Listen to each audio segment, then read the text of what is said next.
आप देख रहे हैं समाचार एजेंसी ऑफ इंडिया में साई न्यूज।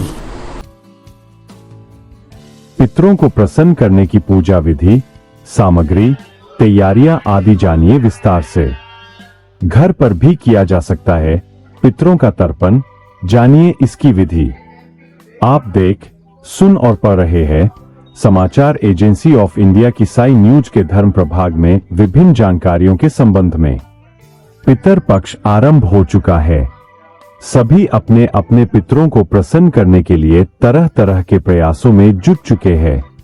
पितर कैसे प्रसन्न होकर धरती लोक से वापस जाएं, पितर कैसे नाखुश न हो पाएं, पितर कैसे आशीष प्रदान करें आदि सवालों के संबंध में अलग अलग विद्वान जानकारों का मत भिन्न हो सकता है। आज हम आपको बताने जा रहे हैं कि आखिर पितरों को प्रसन्न कैसे किया जाए, इसके लिए पूजा विधि, पूजन सामग्री, तैयारियों आदि के संबंध में एवं घर पर तर्पण किस तरह किया जा सकता है। पितर पक्ष में अगर आप भगवान विष्णु जी की आराधना करते हैं और अगर आप विष्णु जी के भक्त हैं तो कमेंट बॉक्स में जय विष्णु देवा अथवा हरिओम तत्सत लिखना न भूलिए। अश्विन महीने में कृष्ण पक्ष प्रतिपदा से लेकर के अमावस्या के बीच में 15 तिथियां होती है और जिनका स्वर्गवास पूर्णमासी को हुआ है तो पूर्णमासी से लेकर के अमावस्या के बीच में 16 तिथियां होती है, जिन्हें 16 श्राद्ध तिथियां प्रशस्त की गई है। इस बार पितृपक्ष 18 सितंबर से आरंभ हुआ है और यह 2 अक्टूबर तक रहेगा। जानकार विद्वानों के मतानुसार जिन लोगों के घरों में किसी का निधन हुआ है और अगर वे लोग अपने पितर को गया धाम लेकर नहीं गए हैं, ऐसे पितर पक्ष में अपने अपने घरों में याद करके आते हैं।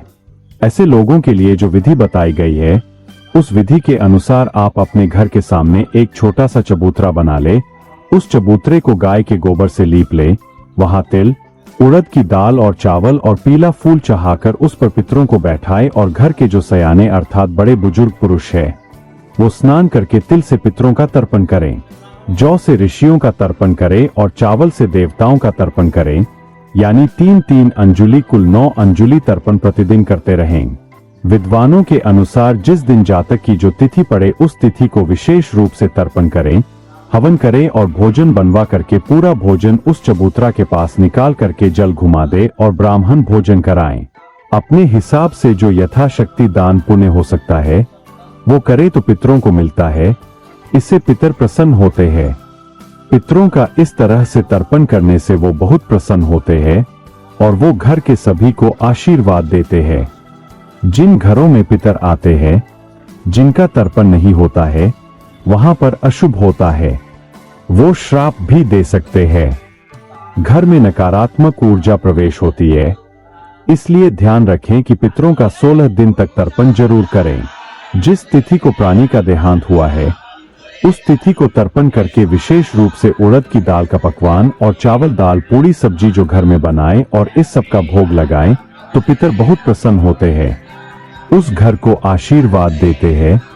इस तरह से पितरों की पूजा होती है। आइए अब बताते हैं कि किस तरह किया जाए तर्पण। जानकार विद्वानों का कहना है कि तर्पण करने के लिए अगर नदी तालाब हो तो स्नान करना श्रेयस्कर होता है, नहीं हो तो किसी कुएं में स्नान कर ले, अगर कुआं भी नहीं है तो घर पर ही स्नान कर तर्पण करें। वैसे नदी तालाब के पास तर्पण करने से इसका फल 1000 गुना मिलता है। अगर नदी तालाब या कुआं नहीं है या आप नहीं जा सकते हैं तो घर में एक परात रखें, दक्षिण दिशा में फिर कर बैठ जाए और सामग्री तिल, जौ, चावल, सफेद फूल सामने रख ले और दक्षिण की ओर घूम करके तिल से 3 बार पितरों का तर्पण करें। फिर पूर्व की ओर घूम करके चावल से देवताओं का तर्पण करें।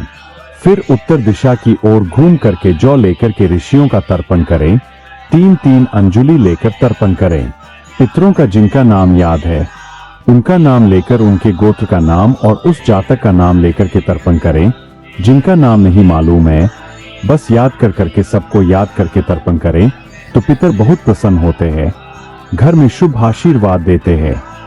अब जानिए पितर पक्ष में किनके लिए भोजन निकालना जरूरी है। विद्वानों के अनुसार पितर पक्ष में 5 ग्रास निकाले जाते हैं।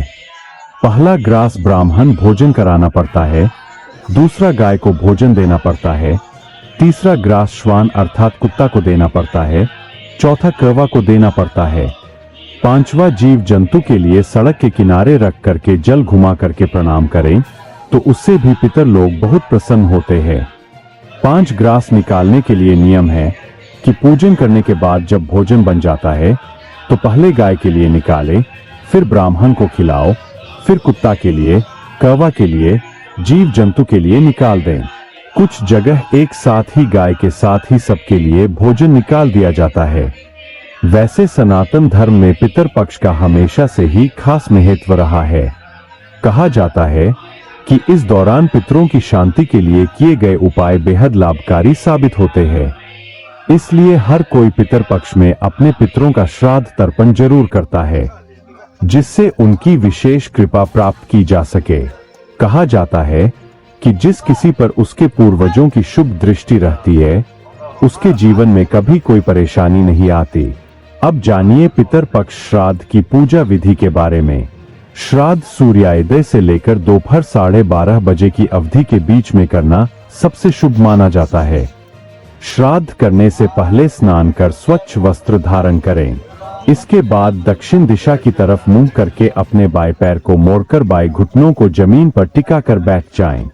फिर एक तांबे के चौड़े बर्तन में काले तिल, गाय का कच्चा दूध और थोड़ा गंगाजल डालें। इसके बाद साफ जल को अपने दोनों हाथों में भरकर सीधे हाथ के अंगूठे से छुआते हुए उसी तांबे के बर्तन में गिराएं। ऐसा 11 बार करें। इस प्रक्रिया को तर्पण कहा जाता है। इस बात का विशेष ध्यान रखें कि पितरों के निमित्त अग्नि में गाय के दूध से बनी खीर जरूर चढ़ाएं। पितरों के लिए भोजन तैयार करें। ध्यान रहे इसमें प्याज लहसुन का इस्तेमाल नहीं करना है। फिर दक्षिण दिशा की तरफ मुख करके कुश, जौ, तिल, चावल और जल लेकर संकल्प ले और फिर 1 या 3 ब्राह्मणों को सच्चे मन से भोजन कराएं। श्राद्ध के भोजन का सेवन करने के लिए श्रेष्ठ ब्राह्मण को घर पर बुलाएं। सबसे पहले ब्राह्मण के पैर धोएं। इसके बाद ब्राह्मणों से आशीर्वाद लें। ध्यान रखें कि ब्राह्मण को भोजन कराने से पहले गाय, कुत्ते, कौवे, देवता और चींटी के लिए भोजन जरूर निकालें। भोजन कराने के बाद भूमि, वस्त्र, अनाज, तिल, स्वर्ण, घी, गुड़, चांदी या फिर नमक का दान जरूर करें। आप चाहे को इनमें से किन्हीं 2 या 3 चीजों का दान भी कर सकते हैं।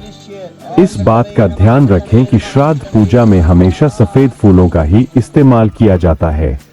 अब जानिए पितर तर्पण विधि के संबंध में। तर्पण करने के लिए एक परात ले लें, उसमें शुद्ध जल डालें। इसके बाद थोड़े काले तिल और दूध भी इसमें डाल दें।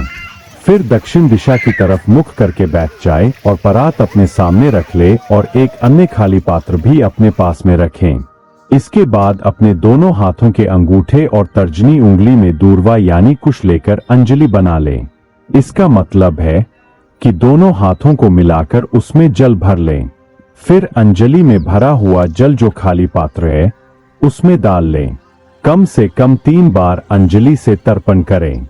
पितर पक्ष श्राद्ध मंत्रों के बारे में भी जान लीजिए। पितर पक्ष श्राद्ध मंत्रों का जाप करने से भी पितर प्रसन्न होते हैं। ये मंत्र है: ओम पितर देवताय नमः, ओम पितर गणाय विद्महे जगद्धारिणे धीमहि तन्नो पितरो प्रचोदयात्, त्र्यंबकम यजामहे सुगंधिं पुष्टिवर्धनम, उर्वारुकमिव बंधनान् मृत्योर्मुक्षीय मामृतात्, ओम तत्पुरुषाय विद्महे महादेवाय च धीमहि तन्नो रुद्रः प्रचोदयात्, ओम पितर्गणाय विद्महे जगद्धारिणी धीमहि तन्नो पितरो प्रचोदयात्, ओम देवताभ्यः पितर्भ्यश्च महायोगिभ्यः एव चन्मः स्वाहाय स्वधाय नित्यमेव नमो नमः। पितर पक्ष श्राद्ध सामग्री के बारे में जानिए। पितर पक्ष श्राद्ध के दौरान जिन सामग्री की आवश्यकता होती है वे सिंदूर, कपूर, जनेऊ, हल्दी, रक्षा सूत्र, काला तिल, घी, शहद, रोली, सुपारी, जौ, गुड़, दिया, अगरबत्ती, तुलसी और पान के पत्ते, सफेद फूल, उड़द दाल, मूंग और ईख, कुशा, दही, गंगाजल, केला, धुरवा, गाय का कच्चा दूध आदि चीजें हैं। पितर पक्ष में अगर आप भगवान विष्णु जी की आराधना करते हैं और अगर आप विष्णु जी के भक्त हैं तो कमेंट बॉक्स में जय विष्णु देवा अथवा हरिओम तत्सत लिखना न भूलिए। यहाँ बताए गए उपाय, लाभ, सलाह और कथन आदि सिर्फ मान्यता और जानकारियों पर आधारित है। यहाँ यह बताना जरूरी है कि किसी भी मान्यता या जानकारी की समाचार एजेंसी ऑफ इंडिया के द्वारा पुष्टि नहीं की जाती है। यहाँ दी गई जानकारी में निहित जानकारी विभिन्न माध्यमों, ज्योतिषियों, पंचांग, प्रवचनों, मान्यताओं, धर्म ग्रंथों, दंतकथाओं, किंवदंतियों आदि से संग्रहित की गई है।